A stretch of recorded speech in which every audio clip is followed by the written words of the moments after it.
Seja bem-vindo de volta, vamos continuar. People, a gente começou na aula passada essa primeira partezinha de eletrodinâmica, né? Falamos o que era corrente elétrica, o que era a diferença de potencial, tipos de corrente e efeitos da corrente, tanto no nosso corpo, quanto magnético, quanto químico, quanto fisiológico. Foi ou não foi? Tudo isso você lembra, né? Vamos continuar a partir daquele ponto, tá? Deixa eu só, antes de apresentar para vocês um novo conteúdo, o conteúdo de hoje, que é as leis de Ohm, que é esse carinha aqui. Leis de Ohm. Lei dos homens, professor. Isso, lei dos homens, tá aí. São duas, tá? Antes de falar isso, deixa eu só te lembrar aqui, revisãozinha. Ó, corrente elétrica é movimento de cargas. Não precisa ser de elétrons, né? Embora 99,9% das questões que a gente faz em eletricidade sejam a corrente de elétrons, não precisa ser de elétrons, pode ser de íons, pode ser de prótons, certo? E lá na química você vê bastante essa corrente de íons aí. Daí, beleza. Ocorre quando há uma diferença de potencial.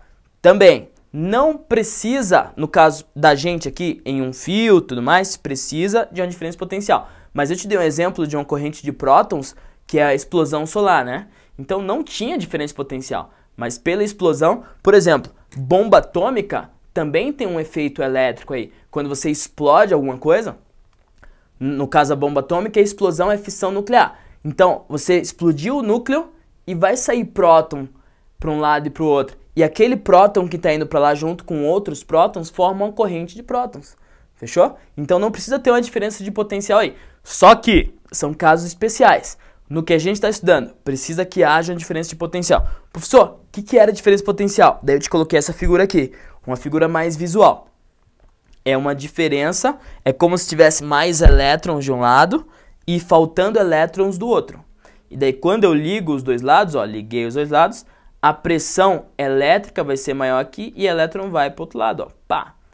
Sacou? Porque está sobrando elétrons de um lado, polo negativo, e está faltando elétrons do outro, polo positivo. Lembrando que eu falei que sempre ia utilizar a corrente convencional, né? Sempre do mais para o menos, tá? Não do menos para o mais. Beleza. Falei que corrente elétrica a gente vai representar pela letra I. E a gente até calculou uma coisinha com kit, né? Q igual a I vezes T. A gente pode até misturar com quem? Quem? Isso, é o Hadouken. Exatamente. E a unidade no SI de corrente é ampere. E a unidade no SI de diferença de potencial é volts, né? Sabendo disso, vamos começar a falar das leis de Ohm. Só que antes, porém, eu preciso de 3 conceitozinhos que você fique ligado. Ó, alguém me fala o que é um gerador? Eu até já falei isso uma vez nas aulas passadas. Vamos ver se você aprendeu. Gerador gera energia? Não! O gerador faz o quê? Ele transforma energia. Ele transforma qualquer tipo de energia em energia elétrica, fechou? Então o gerador faz essa ponte aí, transformando qualquer tipo de energia em energia elétrica, beleza? Tá aí exemplos de geradores aqui, olha esse aqui Mega Power e as nossas pilhas e baterias e por aí vai. Beleza, além de geradores, receptores, people, Nossa, professor, olha, eu queria essa TV na minha casa aqui. Ah, deixa disso, rapá. Pra que TV? Você tá estudando pro Enem. Ó, receptores são dispositivos elétricos que transformam energia elétrica, faz o contrário do gerador. Transforma energia elétrica em energia qualquer. Fechou? Então a TV, por exemplo, você coloca ela na tomada lá, ela vai pegar a energia elétrica, vai transformar em energia luminosa e energia sonora, é ou não é? Beleza? Então isso é um receptor. Pega energia elétrica e transforma em qualquer outro tipo de energia. Outro exemplo aí tem o nosso ventilador, né? Ventilador, ele transforma energia elétrica em quê? Em energia mecânica. Tudo receptor, beleza? E tem o nosso querido, idolatrado, salve, salve, resistor. Esse aqui, cara, é o que a gente vai se aprofundar. Hoje, começando hoje. E resistor é show de bola. Sério, abra seu coração, abra sua mente, que agora vem. Resistores. Resistor é um dispositivo que transforma energia elétrica em energia térmica por efeito Joule. Olha quanta palavrinha legal. Resistor, ele transforma energia elétrica em energia térmica por efeito Joule, fechou? Onde que tem resistor na tua casa? Fala pra mim. Chuveiro elétrico, né? Pra quem tem. Porque na minha casa, lá na Paraíba, a gente não tinha, não precisava. Aqui em Curitiba, onde eu tô morando, a gente precisa, mas antes não. Tá, chuveiro elétrico, em ferro elétrico, qualquer coisa que transforma energia elétrica em energia térmica tem um resistor, beleza? Tem uma resistência, fechou? Então tá, efeito Joule, tá? Lembra dessa palavrinha aí. A partir de agora, eu vou representar, ou eu posso representar, esse resistorzinho aqui. Só, o que é isso? Isso é um resistor, né? A gente tá falando de resistores, por isso que eu coloquei essa foto. Eu vou representar isso aqui assim, ó. Pode ser essa paradinha assim, ou pode ser esse retangulinho assim. No Enem, pode vir qualquer um desses dois desenhos para você. Mas lembre-se, se vier tanto um como o outro, é tudo resistor, tá? Não tem diferença nenhuma. A diferença, não sei por que tem dois desenhos. Mas tem dois desenhos. Às vezes vem assim, às vezes vem assim. Beleza, people. A gente fala, olha que frasinha legal que eu lembrei agora. A gente fala assim, todo resistor é um receptor. Momento filosofia. Porque todo resistor é um receptor. Mas nem todo receptor é um resistor. Você entendeu? Todo resistor é um receptor. Porque o receptor ele faz o quê? Ele pega energia elétrica e transforma em qualquer energia que não seja elétrica. Esse é o receptor. Então todo resistor é um receptor, mas nem todo receptor é um resistor. Por exemplo, o ventilador é um receptor, mas não é um resistor. Chuveiro elétrico é um resistor e um receptor. Sacou? Então uma frasinha aí só pra você ficar na cabeça. Vai que, né? Se cair alguma coisa parecida, você já sabe. Tá, resistores. Beleza, vamos pra primeira lei de Ohm então. O Ohm, ele fez o seguinte experimento, people.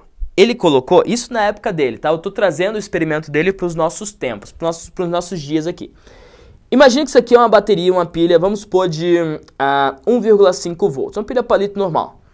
E daí eu ligo esse fiozinho a uma lampadinha de LED, vamos colocar mais para os nossos dias ainda, uma lampadinha de LED. Isso é uma lampadinha incandescente, né? É, isso aqui eu sei, mas vamos supor que seja de LED. E quando ele liga essa pilha a lampadinha de LED, o que vai acontecer? Vai passar uma corrente por aqui e a lampadinha vai acender, confere? Vamos supositar que essa corrente que passa é de 1,5 amperes. Daí o Ohm, ele mediu isso, ele pensou, fez outra coisa, ó, colocou duas pilhas, uma na frente da outra agora. Quando ele coloca 1,5 e 1,5 assim, fica 3 volts. E quando ele fez isso, colocou 3 volts. O que aconteceu? Passou uma corrente aqui maior, passou uma corrente aqui de 3 volts também. Ele pensou, vamos extrapolar, vamos colocar ali 9 volts. Troca essa bateria, coloca uma bateria de 9 volts. O que vai acontecer? Vai passar mais corrente. Passando mais corrente, ele mediu lá com um amperímetro, que é o aparelho que mede corrente, e mediu 9 volts. Ele falou, nossa, cheguei na conclusão. A conclusão é o seguinte. Se eu dividir a diferença de potencial da minha bateria pela corrente, sempre vai dar o mesmo valor. Isso para uma mesma lâmpada que está ali, para o mesmo LED que está ali. Se ele trocar o LED, muda os valores de corrente. Mas essa razão aqui é sempre igual. Fechou? Então, ó, o que ele falou? U sobre I dá sempre uma constante para o mesmo resistor que esteja aqui, ou para o mesmo receptor que esteja aqui, certo? Então, U sobre I é sempre uma constante. Voltando agora para o meu desenho, esquece a lâmpada de LED e isso aqui é uma lâmpada incandescente. People, lâmpada incandescente, por que a gente não utiliza mais? Porque lâmpada incandescente era aquela com um fiozinho de tungstênio, que a corrente passava, esquentava loucamente aquele fiozinho e ele emitia luz. Sacou? Só que a eficiência de uma lâmpada de bulbo naquela época era de 5%. 95% da energia que vinha, aquela lâmpada transformava em energia térmica, efeito Joule, esquentava. Sacou? Então a eficiência é muito pobre, eficiência muito baixa. Por isso que a gente trocou as lâmpadas por essa lâmpada fria agora, que provavelmente você está usando também na tua casa, né? Então tá aí. Mas uma lâmpada incandescente, ele tinha uma resistência aqui, porque ele era um resistor, ele esquentava mais que qualquer coisa.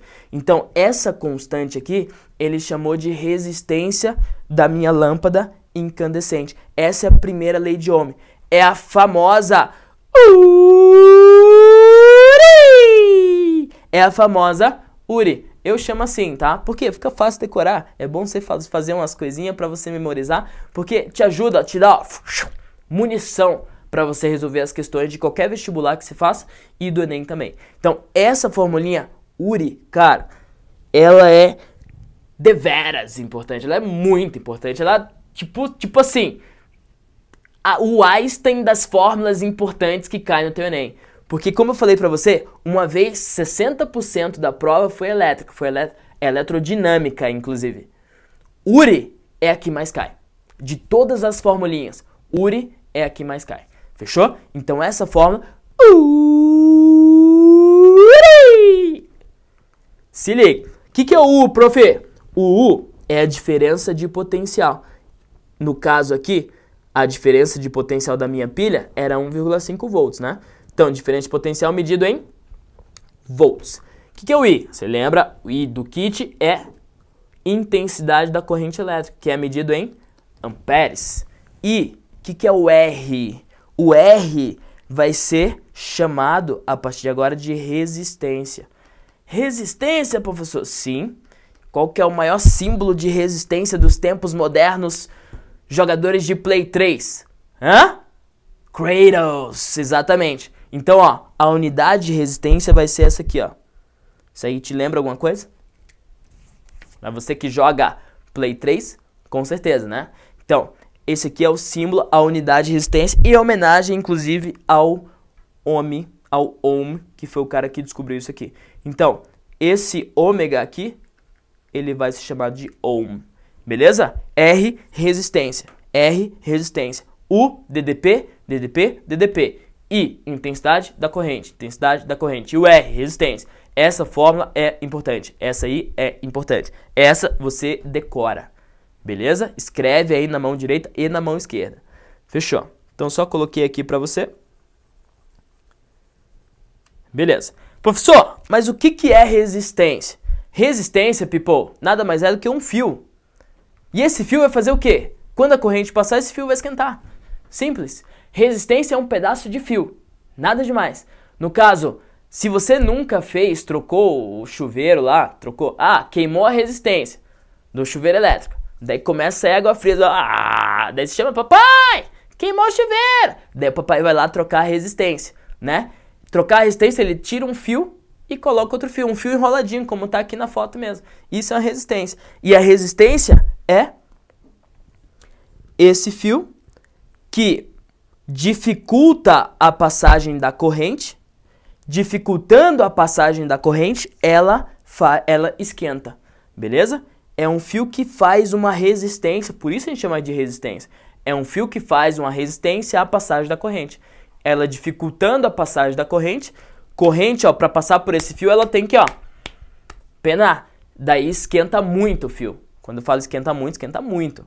Esquenta muito esse fio. Se você ligar o chuveiro, eu sei que não vai acontecer isso, mas se você ligar o chuveiro, tá lá esquentando, você colocar o dedinho, a queimadura muito grave, porque esquenta demais, sacou? E a resistência pra gente aqui vai ser chamado de resistência ôhmica, que é uma resistência constante. Essa resistência pra gente aqui, ela não vai variar com a temperatura. Mas eu vou te falar o seguinte, se cair pra você uma exceção, uma resistência não ôhmica, a resistência não ôhmica, ela varia com a temperatura. E de forma geral, eu posso te falar que ela aumenta com a temperatura. Fechou? Quanto maior a temperatura, mais os elétrons do fio eles vão se mover, mais difícil vai ser para a corrente passar. Beleza? Então, maior temperatura, maior resistência. Mas o que cai no teu Enem é resistores ôhmicos. Resistores ôhmicos, a principal característica é resistência constante. Resistência constante. O valor de ohms desse fio é constante. Beleza? Então tá aqui. Se a resistência é constante, pipa é URI, né? URI! Tá vendo que U é diretamente proporcional ao I? Se U é diretamente proporcional ao I e o R é constante, eu posso fazer um gráficozinho assim, ó. U por I. Ah, professorzinho, entendi. Posso fazer um gráfico U por I. E se eu pegar qualquer ponto desse gráfico e jogar na fórmula, eu tenho a minha resistência, que é constante, inclusive. Sacou? Então tá aí, um gráfico que pode aparecer para você. Lembrando, Enem adora gráfico. Então se ligue nesse gráfico aí também e nessa formulinha. Só te digo uma coisa. Lembra, vou utilizar dois momentos que eu falei a mesma coisa pra você pra falar desse terceiro. Eu falei pra você de vem lamber ferida. Falei pra você em queco. O que eu falei pra você, se lembra? Falei pra você que tem grandezas que, embora pareçam diretamente ou inversamente proporcionais de acordo com a fórmula, elas não são diretamente inversamente proporcionais, porque são grandezas independentes. Nesse caso aqui, a capacitância do capacitor é independente e a frequência é independente também da velocidade do comprimento de onda, sacou? Então, ó, só relembrando aqui nessa fórmula, o U e o I são diretamente proporcionais, isso aí fechou. Só que o R não é diretamente proporcional nem ao U nem ao I, o R é uma constante. O R não depende de nenhum dos dois. Não depende do U, não depende do I. O R é uma grandeza independente. É, São Paulo. Independente. Exatamente. Fechou? Grandeza independente. Ela vai depender de três coisinhas que eu vou falar pra você exatamente daqui a pouco. Antes disso, eu vou só te mostrar aqui, já que o Enem traz coisas do teu cotidiano, do real mesmo. Ó, isso aqui é um resistor. Você nota que tem faixas coloridas nele? Tem, né? Tem 4 faixas aí. Sabe o que é essas 4 faixas? Vai que a prova te traz um negócio desse. Só pra te mostrar rapidão. Essa primeira faixa aqui tem essa tabelinha. Ó. Se ele trouxer um resistor com as cores certinho aqui, ele vai ter que te dar a tabelinha também. Uma tabelinha parecida com essa. Ó, essa primeira faixa aqui é um primeiro algarismo do valor da resistência de algum resistor. Então a resistência pode ser, sei lá, 24 ohms, pode ser 2 kΩ e por aí vai. Então, essas faixas, ele vai te falar da resistência de um resistor, tá? O primeiro númerozinho aqui da resistência é justamente a cor da primeira faixa. Então, essa cor aqui é vermelha, eu vou lá na tabela, isso aqui vale 2. Então, vermelho vale 2. Escrevi lá. Isso aqui é meio violeta, né? Meio violeta. Violeta tá aqui. Segundo algarismo, vale... Opa, 7, né? Vale 7. Então, segundo algarismo vale 7. Beleza? É assim que você vê a resistência de um resistor na realidade. Deixa eu pegar esse aqui. Que cor é essa, mano? Pera aí. Isso aí é marrom? Deve ser marrom, né? É, acho que é marrom. Vou fazer como sendo marrom, tá? Se você acha que é outra cor aí, não tem problema. Inclusive, deixa eu só fazer uma propagandinha aqui rapidão. Questão de cores é questão de percepção, né? E eu falei lá no meu canal, que é o Academia de Cientistas. Você pode estar lá no YouTube, Academia de Cientistas. E além de digitar Academia de Cientistas, digita cores. Daí tem um vídeo só falando sobre cores. Daí você vai ver que cor é um efeito que, na verdade, os objetos não têm cores. Os objetos, eles emitem ou refletem uma frequência de luz e a gente percebe uma cor, né? É uma percepção. Por isso que eu posso ver marrom isso aqui, mas as pessoas podem falar que é vinho ou sei lá, qualquer coisa assim. É um vermelho escuro, enfim, é marrom. Pra mim é marrom. Então, ó, 10 elevado à primeira. Você multiplica isso aqui por 10 elevado à primeira. Essa é a terceira faixa. E essa aqui é o erro, é a tolerância da tua resistência. Então, ó, a resistência desse resistorzinho aqui é 270 ohms. Mais ou menos 2% é o erro dessa resistência aí. Então pode ser, sei lá, 270,5 ou pode ser 269,5, sacou? Isso é o erro que fala, a tolerância. Então, é assim que a gente vê o resistor na realidade. Belezinha? Agora, para te falar de que depende a resistência, daí vem a segunda lei de Ohm. Eu tenho um fiozinho. Segunda lei do cara, ó. Tenho um fiozinho. Vou olhar para essa área aqui. A resistência, ela vai depender de 3 coisas. Ela vai depender do comprimento do fio. Isso é lógico, não é? A corrente está vindo. Quanto maior o fio, mais resistência vai ter a passar dessa corrente. Isso é meio óbvio. Quanto maior, maior a resistência. Porque é maior o caminho, né? Então, o L é diretamente proporcional à resistência. Comprimento do fio. comprimento, tá? O A. O A é a área da secção transversal do fio. Área da secção transversal. Quando eu falo área da secção transversal, você pode escutar a espessura. Tipo, se o fio é mais grosso ou mais fininho. Quanto mais fininho, mais apertadinho ele é, mais difícil é da corrente passar. Então, menor a área, maior a resistência. Menor a área, maior a resistência. Maior a área, pá, mais fácil é a corrente passar. Menor resistência. Fechou? Então, a área também depende, aí, a resistência também depende da área. E depende do meu colega Rho aqui. O que é Rho, professor? Rho é a resistividade elétrica, que é o inverso da condutividade elétrica.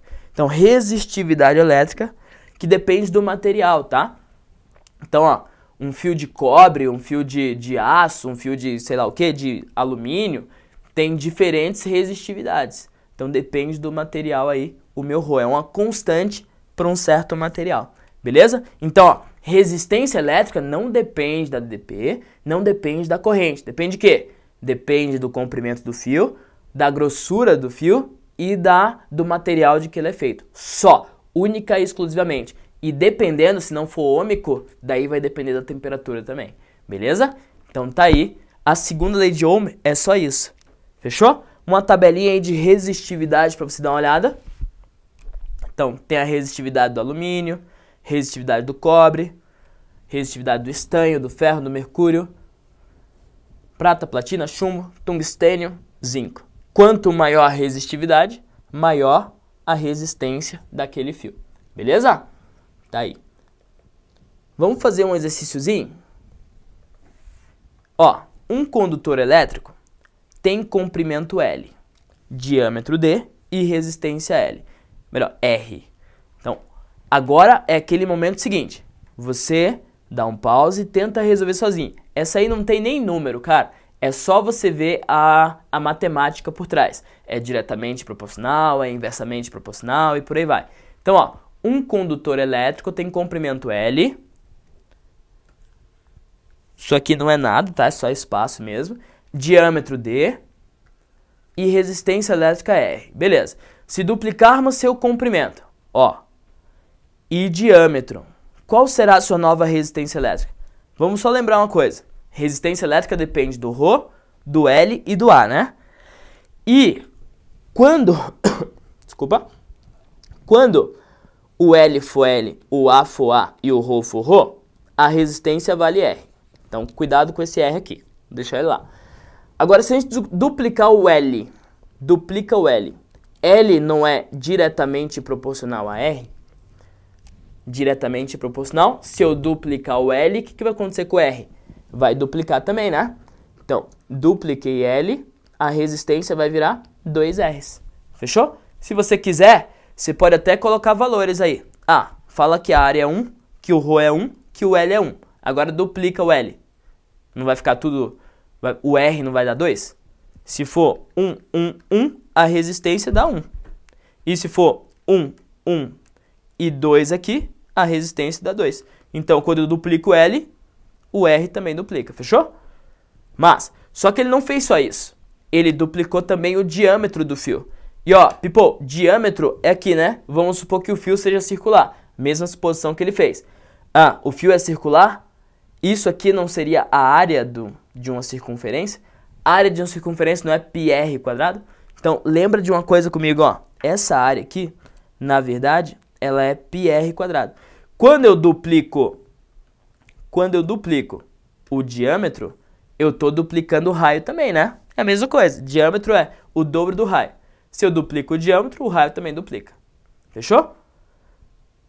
Se eu duplicar o raio, agora vem, ó. Cuidado. Dupliquei o raio. O que acontece com a resistência?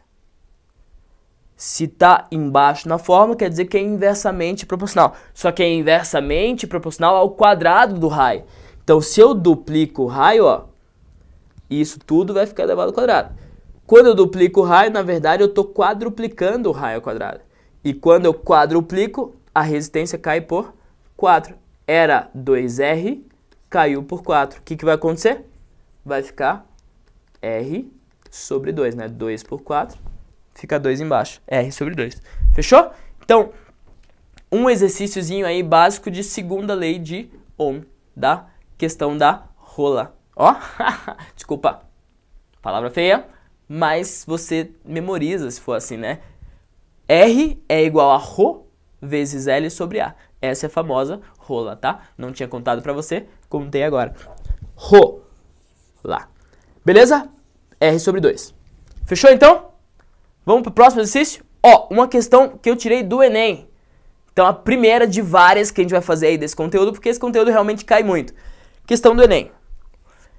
Aplicação 2010, segunda aplicação 2010, que foi o ano que foi cancelado, né? Teve problema lá e foi cancelada a prova e aplicaram outra, beleza. Ó, a resistência elétrica de um fio é determinada pelas suas dimensões e pelas propriedades estruturais do material. Até aqui tudo ótimo, até vou dar uma ajuda para a questão aqui, vou já escrever o que eu já sei, ó, é Rho L sobre A, beleza. A condutividade térmica, opa professor, ele não falou de resistividade, isso aqui é resistividade, tá? Resistividade. E ele está falando de condutividade, e essa letrinha é o sigma. A condutividade caracteriza a estrutura do material, de tal forma que a resistência de um fio pode ser determinada conhecendo-se L, tá aqui, conhecendo-se A, tá aqui. A tabela relaciona o material à sua respectiva resistividade em temperatura ambiente. Mantendo-se as mesmas dimensões geométricas. O fio que apresenta menor resistência elétrica é aquela feito de... Então ele te deu uma tabelinha, ó, duas coisas que com certeza você vai ver na prova de física. Tabela, gráfico, desenhos, aplicações do teu cotidiano. Você falou duas, né, pessoal? É, tabela e gráfica. Desenhos e aplicações do teu cotidiano também. Fechou? Ó, então aqui tem uma tabela. Só que essa tabela é a tabela de condutividade. Pergunto, esse Rho é resistividade. Você consegue perceber a diferença entre as palavras? Ó, resistividade é resistir. Condutividade é conduzir. Um é o contrário da outra, não é? E de fato, eu não falei pra você, mas tô falando agora, resistividade é o contrário, na verdade é o inverso da condutividade. É isso aqui, ó. Resistividade é o inverso da condutividade. Fechou? Isso aí eu não precisava nem desenhar uma fórmula pra você. Só pelo conceito, só de pensar na palavra, você já se liga. Ó, daí ó, quem tem maior resistividade vai ter a maior resistência. Lembrando, ele quer a menor resistência, né? Então vamos inverter aqui. Quem tem menor resistência tem menor resistividade. E falando em condutividade, então, quem tem menor resistividade tem maior condutividade. Faz sentido? Quanto mais condutor você for, menos você vai resistir à passagem da corrente. Beleza? Esse era o raciocínio. Mesmo que você não soubesse a formulinha que eu coloquei pra você, isso é meio lógico, isso que eu nem preza. Quem tem maior condutividade tem menor resistividade. E se tem menor resistividade, tem menor resistência. Então eu vou pegar na tabela quem? Quem tem maior condutividade. E quem tem maior condutividade aqui é quem? A prata. Fechou? Então resposta letra E de elefantinho branco. Beleza? Tá aí, people. Só mais a segunda aula de eletrodinâmica. Primeira lei e segunda lei de Ohm. Daqui pra frente vamos aplicar loucamente essas leis aí. Beleza? Resolve os exercícios, people, e até a próxima aula. Tchau, tchau!